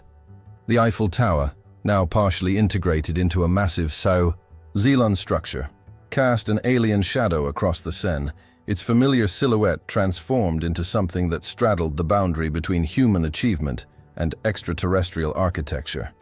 The destruction visible from this vantage point told only half the story. Beneath the city's surface lay an even more extensive network of Zeeland installations, with the Louvre at its center. Mason's combat training had prepared him for the physical challenges ahead, but the psychological weight of knowing this would be their final attempt, Loop 570, created a unique pressure. "Beautiful morning for the end of a war," commented Helena Stark as she joined him, her voice carrying the casual tone of a warrior who had long ago accepted the proximity of death. She handed him a tactical display showing the latest intelligence gathered during their previous loop. "The main assault force is in position. Our diversion starts in exactly 47 minutes. Their approach to the city utilized every advantage gained across hundreds of iterations. Mason moved with the fluid precision of someone who had traversed these same streets countless times, anticipating patrol patterns seconds before they materialized, guiding their small strike team through gaps in Zeeland surveillance that existed for mere moments. The advanced technology they carried had been refined through dozens of failed attempts, specialized weapons calibrated to disrupt the aliens' neural networks, temporal sensors that detected the microsecond pulses of their collective intelligence, and most critically, the device Dr. Conrad had designed to collapse the Omega's probability field. "Remember," Mason reminded his team as they navigated through the underground passages that would lead them beneath the Seine, "we're not fighting individual enemies. We're fighting different expressions of a single consciousness. Every Zeeland we encounter is a sensory organ for the Omega." This understanding informed their tactics, allowing them to create patterns of engagement that confused the hive mind's perception, exploiting the brief delays as information propagated through its network. The resilience they had developed through hundreds of deaths and rebirths now served a singular purpose, reaching the heart of the alien presence and severing its connection to Earth's timeline. The diversionary assault began precisely as planned, resistance forces launching synchronized attacks against Zeeland outposts throughout the city.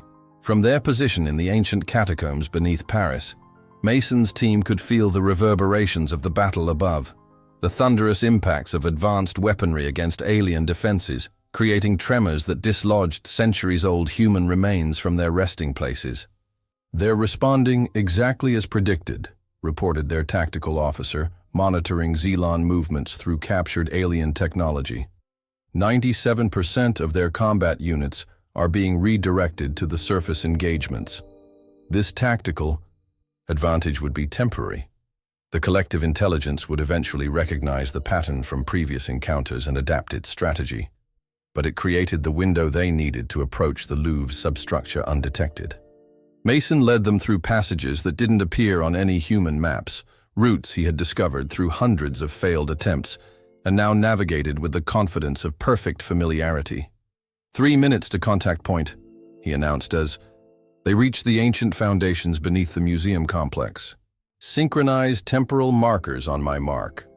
Their first encounter with Xelon defenders came at exactly the point Mason had anticipated, a junction where the human-built tunnels intersected with the crystalline passages of alien construction. The squad of guards moved with the perfect coordination characteristic of their species, energy weapons charging with a distinctive harmonic whine that Mason had heard in hundreds of previous deaths.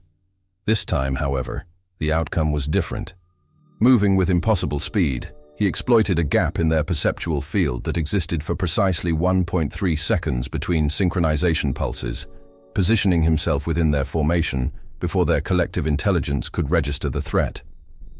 The destruction he wreaked was methodical and efficient, his combat knife finding the neural junction points on each exoskeleton with surgical precision, causing cascading failures through their connected consciousness.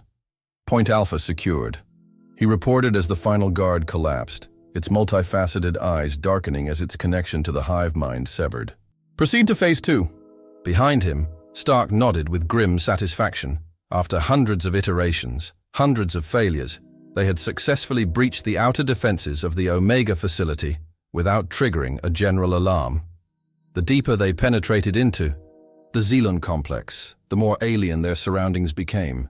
The crystalline corridors pulsed with rhythmic energy that matched the synchronization frequency of the collective intelligence, creating disorienting effects on human perception. Several team members reported symptoms resembling vertigo or time dilation, their consciousness struggling to process spaces that didn't fully conform to three-dimensional constraints. This is by design, Mason explained as they paused to allow a particularly intense pulse to pass. The physical architecture here is an extension of their temporal technology. It's meant to disrupt linear thinking, to make it impossible for beings like us to maintain coherent intention. His previous exposures to these effects had allowed him to develop countermeasures, techniques of mental focusing that preserved his sense of purpose, even as reality seemed to warp around them. Stark moved with similar confidence, her own experiences, with temporal displacement having created comparable adaptations. Together, they anchored the team's progress through spaces that would have driven unprepared humans to confusion or madness, their shared resilience creating a path where none should have existed. The central chamber of the Omega facility unfolded before them, like a cathedral built by entities who perceived dimensions beyond human comprehension. Massive crystalline structures rose from the floor and descended from the ceiling, meeting in complex geometrical patterns that pulsed with the same blue energy that powered all Xelon technology. At the center floated what appeared to be an enormous, brain-like structure, its surface etched with patterns identical to those in Mason's dreams, its translucent tissues revealing constant electrical activity that coordinated the entire alien presence on Earth. "There it is," breathed Stark, her voice barely audible above the harmonic resonance that filled the chamber. "The collective intelligence, the true Xelon." Mason nodded, already scanning the secondary structures that surrounded the central mass, identifying the probability anchors that maintained its connection to Earth's timeline. According to their carefully calculated plan, they had exactly 8.7 minutes to place demolition charges at precise points throughout the chamber before the Omega's awareness would inevitably detect their presence. The team moved with silent efficiency, each member focusing on their assigned targets with the intensity of soldiers who understood the cosmic significance of their mission. They were placing the final charges when the attack came, not from Xelon guards, but from the chamber itself. The crystalline structures suddenly shifted configuration, corridors sealing and new passages opening as the collective intelligence reorganized its physical extension to trap the intruders. Simultaneously, previously hidden defense mechanisms activated, filling the air with energy fields calibrated to disrupt human neural patterns. "They've adapted," shouted the tactical officer as team members began collapsing, their consciousness overwhelmed by the alien influence. "This didn't happen in any previous iteration." Mason and Stark exchanged glances of grim understanding. The Omega had finally recognized the pattern of their repeated attempts and implemented a countermeasure specifically designed to neutralize their approach. The destruction of their carefully laid plan seemed imminent as more team members fell, their minds unable to withstand the psychic assault being directed at them. New strategy, Mason decided instantly, drawing on the tactical flexibility developed through hundreds of combat iterations. Stark, take half the remaining team and create a diversion at the secondary junction. I'll proceed with the primary objective. The sacrifice of their companions bought precious seconds as Mason raced toward the central console that would trigger their carefully placed charges. The warfare tactics he had perfected across hundreds of loops allowed him to navigate the rapidly changing architecture of the chamber, anticipating shifts before they occurred, finding paths that existed for mere moments before the collective intelligence reconfigured its defenses. Behind him, he could hear the distinctive sound of Stark's weapons firing as she engaged a newly arrived squad of Xelon Alphas, elite units dispatched directly by the Omega to eliminate the threat to its existence. The paradox of their situation wasn't lost on Mason. After hundreds of attempts, they had finally forced the collective intelligence to commit its most valuable resources to stopping them, a sign that they were closer to success than ever before. The destruction they had planned would require perfect timing, synchronizing the detonation sequence with a major pulse in the Omega's consciousness to create a cascading failure through its probability anchors. As Mason reached the trigger mechanism, he became aware of a presence behind him, a Xelon Alpha of unprecedented size, its form suggesting a direct extension of the Omega itself. The final confrontation unfolded with the terrible beauty of inevitable collision. The Alpha moved with perfect fluidity, its combat capabilities clearly superior to any Xelon unit Mason had previously encountered. Yet he was no longer the same man who had died in that first loop. His consciousness had been transformed by hundreds of iterations, his combat training refined by countless deaths and rebirths. They engaged in a dance of impossible speed and precision, each anticipating the other's movements with preternatural accuracy, creating a strange harmony of attack and counter that transcended conventional combat. "You persist across iterations," the Alpha communicated directly into Mason's mind as they fought, its multifaceted eyes studying him with unmistakable recognition. A fascinating adaptation. The mental intrusion was accompanied by images. The Xelon's home reality collapsing, their species facing extinction, the Omega project that allowed them to transfer their collective consciousness across dimensional boundaries in search of a new timeline to inhabit. In that moment of connection, Mason glimpsed the ultimate mission behind their invasion. Not conquest, but survival. The desperate attempt of a dying species to ensure its continuation by any means necessary. The distraction nearly proved fatal.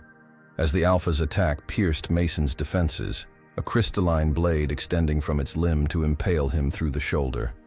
Pain lanced through his body, momentarily clouding his focus, but something deeper than physical training kept him conscious. The accumulated determination of hundreds of loops, hundreds of deaths, all building toward this singular moment. With his remaining strength, he executed a maneuver that should have been impossible, twisting his body around the embedded blade to reach the trigger mechanism. The Alpha, recognizing his intent, redoubled its attack, its form shifting to produce additional weapons from its exoskeleton. "Helena, now!" Mason shouted, knowing she would understand without further explanation. From across the chamber came her acknowledgement. 3 precisely spaced energy bursts that momentarily disrupted the Alpha's connection to the Omega. In that fraction of a second, that infinitesimal gap in the collective intelligence's awareness, Mason activated the detonation sequence. "This timeline ends," he told the Alpha as the charges began their synchronized countdown. "But perhaps yours never had to invade ours." The creature's response was lost as the first explosions rocked the chamber, initiating the cascade that would collapse the probability anchors maintaining the Xelon's foothold in Earth's reality. As destruction engulfed them, Mason caught a final glimpse of Stark across the disintegrating chamber, her expression conveying a complex mixture of triumph, acceptance, and something like peace. Then the Omega's blood, a luminescent fluid that pulsed with temporal energy, washed over him as the central brain-like structure ruptured, and consciousness itself seemed to fragment into infinite possibilities. The universe seemed to fracture around Mason as the Omega's destruction began. reality itself buckling under the strain of collapsing probability fields. Time dilated in strange ways, seconds stretching into what felt like hours as the crystalline structures surrounding the central chamber shattered in perfect synchronization with the detonation sequence. The advanced technology they had deployed was functioning exactly as Dr. Conrad had theorized, creating cascading failures through the temporal anchors that maintained the Xelon's foothold in Earth's timeline. Mason found himself suspended in a moment between moments, consciousness expanding to perceive aspects of reality normally hidden from human awareness. The Xelon Alpha that had impaled him remained similarly frozen, its multifaceted eyes reflecting the destruction unfolding. Around them, its form beginning to destabilize as its connection to the collective intelligence unraveled.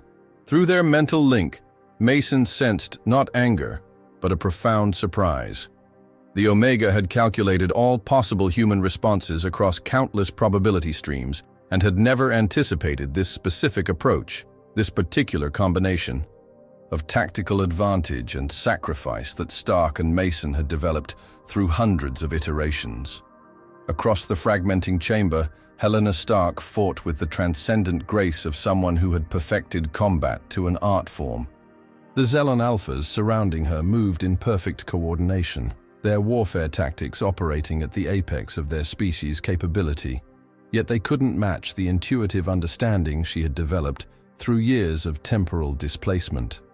Mason watched as she systematically disrupted their formation, her movements precisely timed to exploit the microsecond gaps in their perception, creating confusion that rippled through their shared consciousness. The destruction she wrought wasn't just physical, but systemic. Each precisely placed strike severing neural connections that linked individual units to the rapidly failing Omega. "The secondary anchors," she shouted above the cacophony of shattering. Crystal and harmonic resonance, her voice somehow reaching Mason despite the chaos. "They're attempting to stabilize." Indeed, the smaller brain-like structures surrounding the central Omega were pulsing with increased intensity, their surfaces rippling as they attempted to compensate for the failing primary node, to maintain the temporal field that sustained their existence in Earth's reality. Mason understood immediately what needed to be done. The explosive charges they had placed throughout the chamber would be insufficient if the secondary nodes established independent stability. They needed to destroy the Omega's primary neural mass completely to ensure total collapse of the probability field. With grim determination, he wrenched himself free from the Alpha's crystalline blade, feeling tissues tear and blood flow from the wound in his shoulder. The pain was distant, almost theoretical, his consciousness partially detached from physical sensation as the temporal disruption intensified. Reaching into his tactical vest, he retrieved the specialized grenades developed by Dr. Conrad's team, devices containing a composite explosive designed to interact specifically with the Xelon's biological architecture. "Cover me," he called to Stark, who immediately adjusted her position to draw the attention of the remaining Alphas. The tactical advantage of their partnership, refined through hundreds of iterations, allowed them to coordinate with minimal communication, each anticipating the other's movements with preternatural accuracy. The approach to the central Omega structure required navigating through a maelstrom of fragmented reality, spaces where the normal laws of physics wavered under the strain of collapsing probability fields. Mason moved with the perfect precision of someone who had died too many times to fear death, his combat training allowing him to exploit gaps in the rapidly deteriorating defensive systems. The Omega itself seemed aware of his approach, its massive neural structure pulsing with increased activity as it attempted to shift resources to self-preservation. Through the mental link established by proximity to the collective intelligence, Mason perceived something unexpected. Not the alien otherness he had anticipated, but a desperate survival instinct that felt disturbingly familiar. The paradox of their conflict suddenly crystallized in his understanding. The Xelons weren't invaders by nature, but refugees. Their original timeline collapsed by a catastrophe beyond their control, their entire species reduced to a collective consciousness, seeking any habitable reality. There could have been another way, Mason thought, as he reached the pulsating neural mass feeling its alien awareness brush against his mind. Coexistence instead of replacement. The moment of connection was profound. As Mason prepared to place the grenades against the Omega's neural tissue, the collective intelligence made a final attempt at communication. Images flooded his consciousness. The Xelon's homeworld dying, their scientists developing the temporal displacement technology as a last resort. The agony of existing across multiple probability streams without a stable anchor point. Mason glimpsed alternative timelines where their arrival on Earth had unfolded differently. Peaceful contact instead of invasion, cooperation instead of warfare, human and Xelon technologies merging to create something greater than either could achieve alone.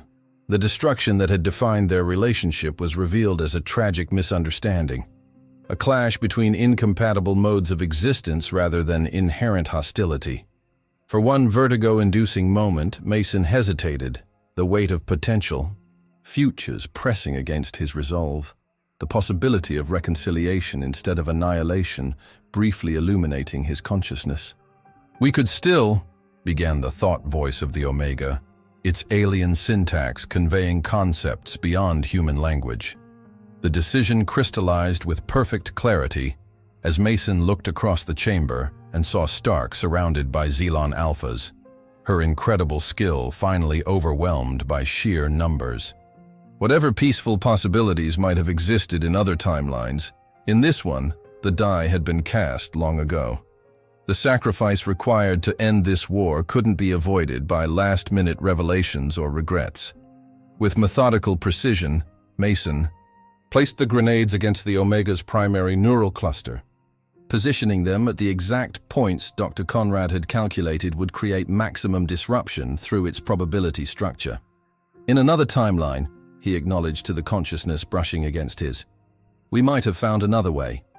The Omega's response was complexity beyond translation, a multidimensional concept that conveyed both understanding and profound regret for pathways not taken, choices that had narrowed to this final confrontation. As Mason activated the detonation sequence, he felt a strange sense of connection with the alien consciousness, two species whose trajectories had brought them to this moment of mutual destruction, both fighting for survival across realities, neither fully comprehended. The explosion that followed transcended conventional physics, the specialized compounds interacting with the Omega's biological structure to create a reaction that propagated not just through physical space, but through the probability field itself. Mason was thrown backward by the initial blast, his body absorbing massive trauma, even as his consciousness expanded to perceive the true scope of what was unfolding. The destruction wasn't limited to the chamber or even the Xelon installation. It was propagating through the very fabric of reality, collapsing the temporal anchors that maintained their presence in Earth's timeline. Through his neural link with the dying Omega, Mason experienced its dissolution not as a single event, but as a cascading failure across multiple dimensions of existence, each probability strand severing as the collective intelligence lost its cohesion. The Xelon Alphas throughout the chamber began to destabilize, their forms flickering as their connection to the central consciousness unraveled, their perfect coordination deteriorating into chaotic individual responses as each unit suddenly found itself isolated for the first time in its existence. In the midst of this cosmic unraveling, Mason caught sight of Stark fighting her way toward him, her movements still precise despite multiple injuries, her expression reflecting the same complex understanding that he felt. Victory achieved. At unimaginable cost, a necessary sacrifice to preserve humanity's future. "It's working!" she called as she reached him, helping him to his feet despite her own wounds. The field collapse is propagating throughout their network. Indeed, the destruction was accelerating beyond their expectations, the Omega's explosion triggering a chain reaction that seemed to be erasing the Xelon presence not just from the chamber but from reality itself.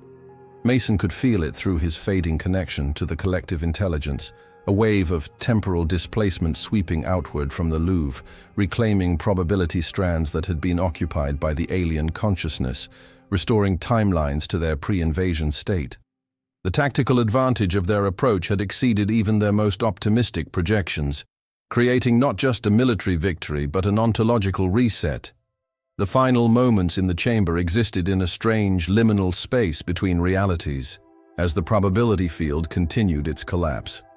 Mason and Stark stood together amid the destruction, watching as the remaining Xenon structures disintegrated around them, their forms becoming increasingly translucent as their anchor to Earth's timeline weakened. "Do you think we'll remember?"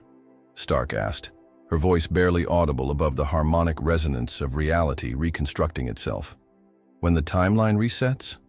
Mason considered this as he felt the strange warmth of the Omega's blood washing over them, the luminescent fluid that had initiated his time loop now flooding the chamber as the massive neural structure completed its dissolution.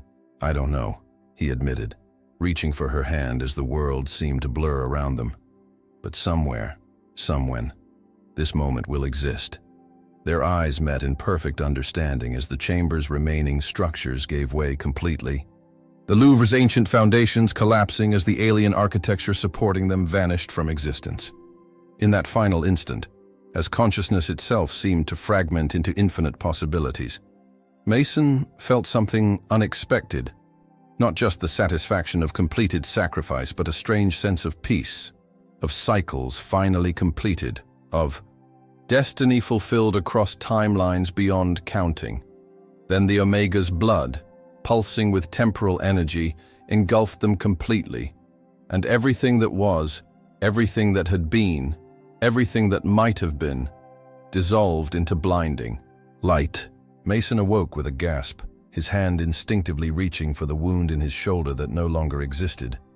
Sunlight streamed through half-open blinds, illuminating a bedroom that looked strangely familiar, yet somehow wrong. Too pristine, too normal compared to the war-ravaged environments he had inhabited for what felt like countless lifetimes. The advanced technology of his neural interfaces was absent, replaced by mundane devices that seemed archaic to his combat-trained senses. For several disorienting moments he lay perfectly still, cataloging sensory inputs and attempting to determine which iteration of the time loop he had entered. The temporal displacement following the Omega's destruction had been unlike any reset he had previously experienced, more violent, more complete, as if reality itself had been fundamentally rewritten rather than merely rewound. Reaching for the tactical display that should have been beside his bed, his hand instead found a civilian smartphone showing a date that made his breath catch. February 15th, 2132. 5 years before the Paris offensive. 5 years before his first death. 5 years before the war had reached its desperate climax. With growing amazement, Mason explored his surroundings, finding a life that belonged to him yet felt like a stranger's. Civilian clothes in the closet, family photos on the walls, documents indicating a teaching position at a military strategy institute rather than active service in a desperate resistance. The destruction of the Omega had done more than end the time loop. It had apparently rewritten history itself, creating a timeline where the Xenon invasion had never occurred. Testing this hypothesis, he activated the television, searching news, channels for any mention of alien contact, temporal anomalies, or global warfare. Instead, he found ordinary human concerns, political debates, economic forecasts, environmental initiatives, a world blissfully unaware of the existential threat that had nearly erased its existence. The paradox of his situation struck him with full force. He possessed memories of hundreds of iterations, hundreds of deaths, a cosmic war that had consumed Earth's future, yet now found himself in a reality where none of that had occurred. "A complete probability collapse," he murmured, recalling Dr. Conrad's theoretical models. The Omega's destruction didn't just end their invasion, it prevented it from ever happening. The resilience he had developed through countless combat situations now served a different purpose, as Mason attempted to integrate his fractured consciousness into this new reality. His military training had prepared him for many things, but not for the cognitive dissonance of remembering a war that now existed only in his mind. Moving through his morning routine with mechanical precision, he searched for any indication that others might share his memories, any evidence that the timeline reset had left traces of the original invasion. His professional credentials remained intact, Lieutenant Colonel Jonathan Mason, respected theorist in advanced warfare tactics and extraterrestrial defense protocols, but the context of his expertise had shifted dramatically. In this timeline, his work was purely hypothetical, academic exercises, rather than desperate strategies for species survival. The destruction of human civilization that had defined his existence for hundreds of loops was now merely a theoretical scenario in war games and simulation exercises. His first genuine shock came when he arrived at the Institute and encountered Dr. Conrad in the research division, the scientist showing no recognition beyond collegial familiarity, no shared understanding of the Omega or the time reset phenomenon. "Fascinating paper on temporal warfare possibilities, Colonel," Conrad commented as they passed in the corridor, referring to an article Mason had apparently published in this timeline. "Though I remain skeptical about the practical applications of probability manipulation in combat scenarios." The conversation continued briefly, touching on theoretical concepts that Mason had experienced firsthand across hundreds of iterations. Yet Conrad discussed them with the detached interest of a pure academic, rather than the desperate urgency of a scientist fighting for humanity's survival. This pattern repeated throughout the day, colleagues referencing projects and theories that echoed Mason's experiences without acknowledging their reality, discussing as abstract concepts the warfare tactics he had refined through countless deaths and resurrections. The tactical advantage of his unique perspective became increasingly clear. He alone retained knowledge of technologies, strategies, and extraterrestrial biology that might prove crucial if the Xelons ever found their way to Earth in this new timeline. The mystery deepened when Mason discovered references to an upcoming international conference on extraterrestrial defense protocols, scheduled to take place in Paris. The location triggered an avalanche of memories, the Louvre's crystalline substructure, the Omega pulsing at the heart of alien occupation, the final desperate assault that had collapsed their temporal foothold. With growing certainty, he recognized the hand of something beyond coincidence. Perhaps some residual effect of the probability field's collapse, guiding events toward a configuration that would allow Earth to prepare for threats it no longer remembered facing. The paradox was elegantly perfect. His experiences in a timeline that no longer existed had positioned him to prevent that timeline from ever needing to exist again. As he reviewed the conference materials, a name caught his attention, sending a jolt of recognition through his carefully maintained composure.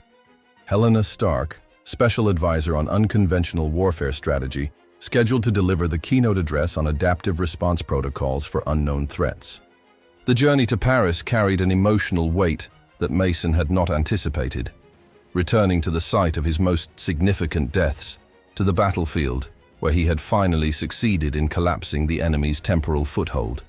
Yet the city that greeted him bore no scars of alien occupation. No traces of the destruction he remembered with perfect clarity. The Eiffel Tower stood unmarred by Xelon architecture. The Seine flowed freely without crystalline contamination, and the Louvre remained a monument to human artistic achievement rather than the nerve center of inhuman consciousness.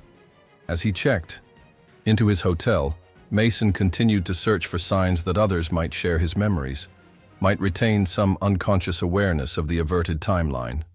The advanced technology he had wielded against the Xelons existed here only in theoretical papers and prototype laboratories, decades away from the refinement he had experienced. The combat training that had transformed him into the perfect weapon against alien perception now seemed excessive in a world at relative peace. The conference opened with appropriate academic formality, experts from around the world gathering to discuss threats that most considered hypothetical at best.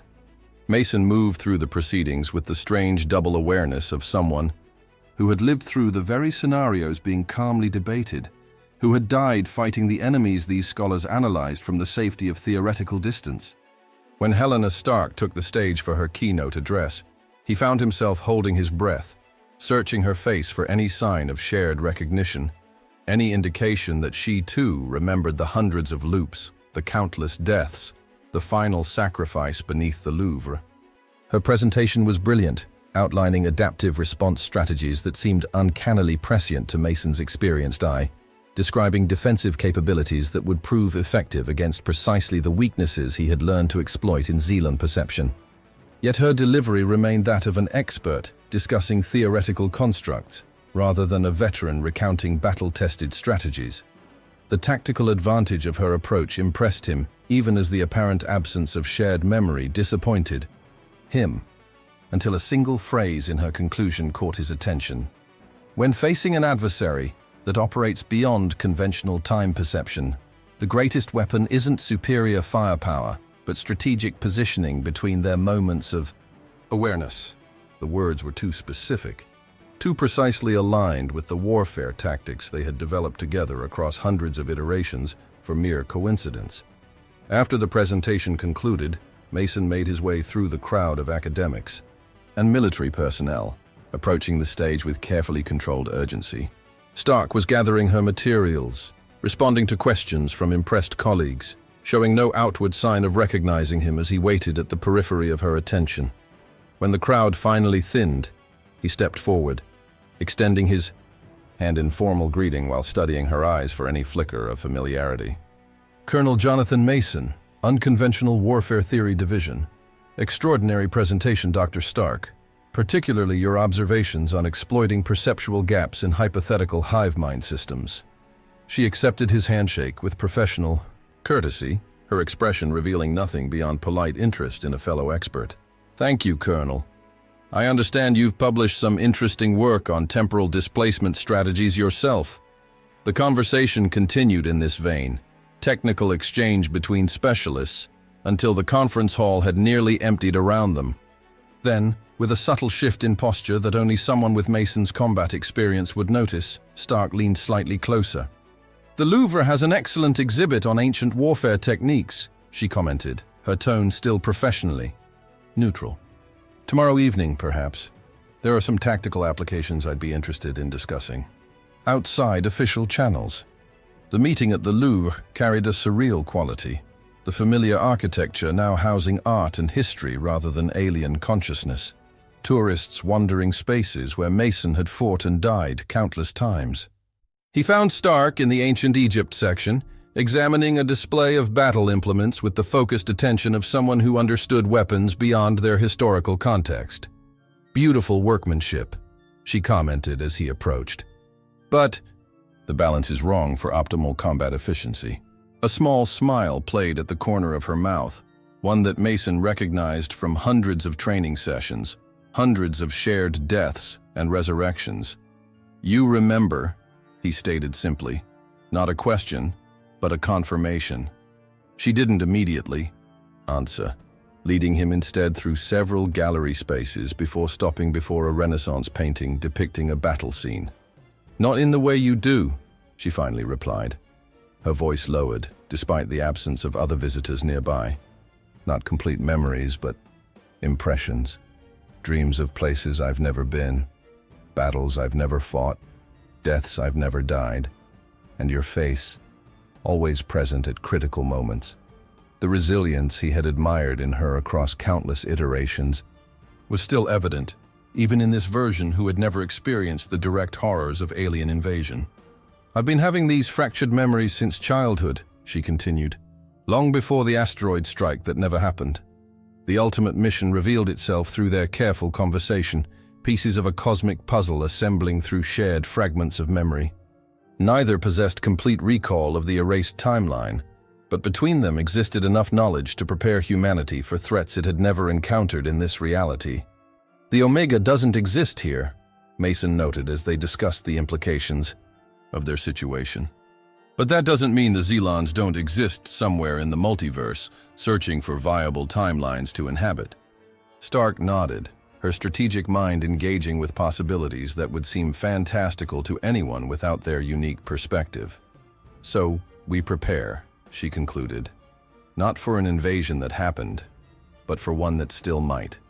The tactical advantage of their position was unprecedented. Foreknowledge without the desperate circumstances that had originally provided it, time to develop defenses before any threat materialized.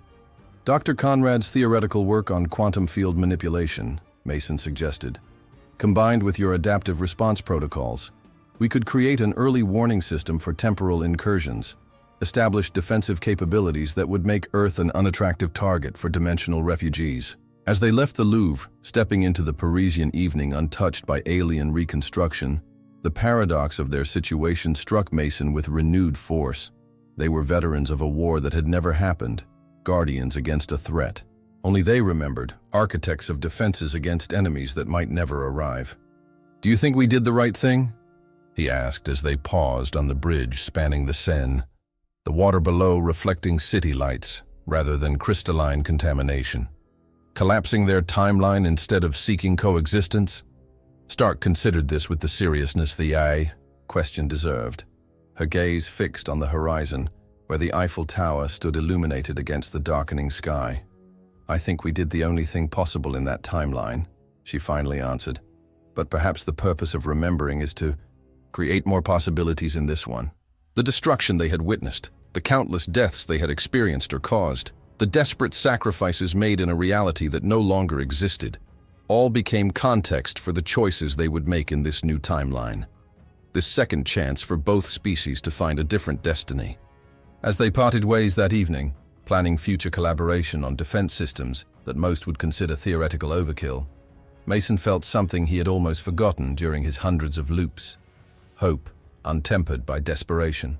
Purpose, unmarred by inevitable defeat. The time reset had given humanity more than mere survival. It had granted the opportunity to evolve beyond the limitations that had made the original conflict inevitable. Whatever fragments of the Omega's consciousness might still exist across the multiverse, whatever echo of the Xelon collective intelligence might someday find its way to Earth's reality, they would encounter a humanity prepared not just for warfare, but for possibilities beyond simple conquest or destruction. "Until tomorrow, Colonel," Stark said as she turned to leave, the simple phrase carrying layers of meaning that only they could fully appreciate. Mason nodded, watching her disappear. Into the Parisian crowd, his ally across timelines, his partner in a war now relegated to dreams and fractured memories. The world around him continued its normal patterns, oblivious to how close it had come to extinction, unaware of the sacrifices made in a reality that now existed only in the minds of two people who had died too many times to fear death. "Until tomorrow," he echoed, turning toward his hotel with renewed purpose. In this timeline, tomorrow would come without reset, without repetition, a genuine future stretching before him, full of possibilities that no loop could contain and no invasion would determine. And that, perhaps, was the greatest victory of all. And so we reach the end of Mason's extraordinary journey through time, death, and rebirth. A battle fought across hundreds of iterations to save not just one Earth, but all possible futures, where humanity deserves to write its own destiny. But ask yourself, what would you have done in his position? Would you have had the resilience to die hundreds of times for a victory you might not even remember achieving? The war against the Xelons reveals a disturbing truth about our universe. That reality itself is contested territory, with different species vying for ontological dominance across the multiverse. And while Mason and Stark managed to collapse the Xelons' temporal foothold in our timeline, who's to say what other entities might be watching us from adjacent dimensions, calculating their own invasions, their own attempts to colonize our existence? The battle beneath the Louvre might be just the beginning of humanity's struggles across the temporal battlefield. What advanced technology waits to be discovered? What other beings might exist beyond our linear perception of time? And could the collective intelligence of the Omega have survived in some form, rebuilding its probability anchors in another reality, preparing for a second attempt at Earth's timeline? These questions and more await exploration in our next video, already playing on your screen. The Quantum Insurgency, when time travelers declare war on history.